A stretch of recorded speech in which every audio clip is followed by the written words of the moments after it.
मित्रों, ये संकल्प पत्र लेकर जो हम आए हैं, वो संकल्प पत्र में देवेंद्र जी ने 25 प्रमुख मुद्दे आप लोगों के सामने रखे हैं। लाडली बहन योजना, इसको हम बढ़ोतरी कर रहे हैं। वृद्धावस्था पेंशन का बढ़ोतरी कर रहे हैं। किसानों के लिए ऋण माफी और किसान सम्मान निधि को 12,000 से बढ़ाकर 15,000 कर रहे हैं। मूल्य स्थिरीकरण कोष के माध्यम से हम महंगाई को काबू करेंगे और 10 लाख प्रतिभावान छात्रों को मासिक 10,000 का मानदेय उनके आगे के अवसर के लिए देंगे। 45,000 गांवों में रास्ते बनाने का काम किया जाएगा। आशा वर्कर और आंगनवाड़ी कार्यकर्ताओं का बीमा कवरेज भी किया जाएगा और उनका मासिक वेतन 15,000 तक बढ़ाया जाएगा। वीज बिल में 30% कपात सौर ऊर्जा और अक्षय ऊर्जा पर से भर दिया जाएगा और 2028 तक महाराष्ट्र की इकोनॉमी को $1 ट्रिलियन की अर्थव्यवस्था करने का लक्ष्य हमारी यूटी सरकार ने रखा है। मैं विश्वास दिलाना चाहता हूं महाराष्ट्र की जनता को कि $5 ट्रिलियन का जो मोदी जी ने लक्ष्य रखा है, इसकी पूर्ति महाराष्ट्र के $1 ट्रिलियन के इकोनॉमी के लक्ष्य से होने वाले ही। मेक इन महाराष्ट्र नीति के तहत भारत के प्रमुख उत्पादक राज्य के रूप में महाराष्ट्र को हम प्रस्थापित करेंगे। देश का पहला समर्पित AI विश्वविद्यालय, उसकी स्थापना की जाएगी।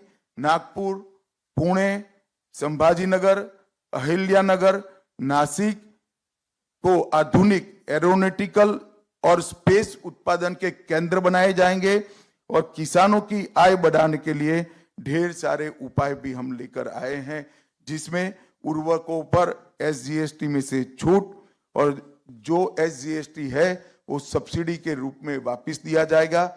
सोयाबीन के लिए प्रति क्विंटल 6,000 का MSP हम सुनिश्चित करेंगे और सोयाबीन प्रोसेसिंग के लिए समर्पित मूल्य श्रृंखला सोयाबीन उत्पादित करने वाले क्षेत्रों के अंदर स्थापित की जाएगी। मोदी जी ने लखपति दीदी का एक कंसेप्ट रखा है, उसको आगे बढ़ाते हुए हमारी सरकार 50 लाख लखपति दीदियां सिर्फ महाराष्ट्र में खड़ी करेगी।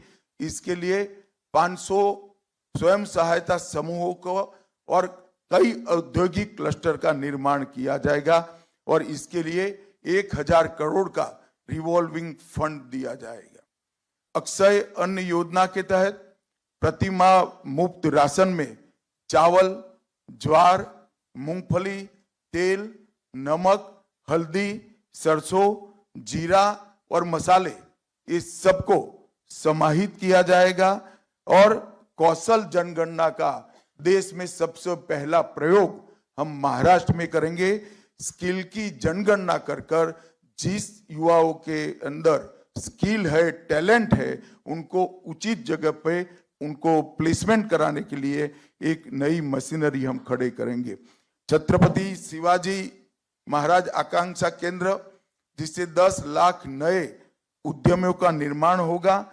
अनुसूचित जातियों, जनजातियों, पिछड़े वर्ग के उद्यमियों के व्यवसाय के लिए 15 लाख तक के ब्याज मुक्त ऋण और इसकी गारंटी भी महाराष्ट्र सरकार लेगी और OBC, SC, BC, EWS, NT और VJNT के पात्र विद्यार्थियों को शिक्षा शुल्क और परीक्षा शुल्क से पूर्णतया मुक्ति दे दी जाएगी।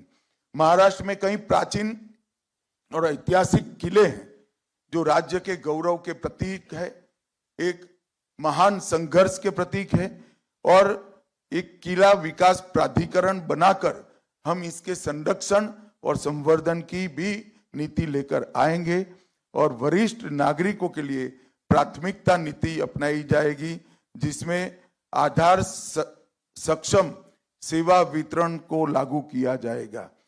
जबरन और धोखाधड़ी से और लोभ से धर्मांतरण के खिलाफ कठोर कानून लाया जाएगा और कृषि और मानव बस्ती के क्षेत्रों में पशुओं से क्रॉप का जो हानि होता है उसको रोकने के लिए एआई, ड्रोन और रेडियो कॉलर जैसी आधुनिक तकनीक का उपयोग किया जाएगा।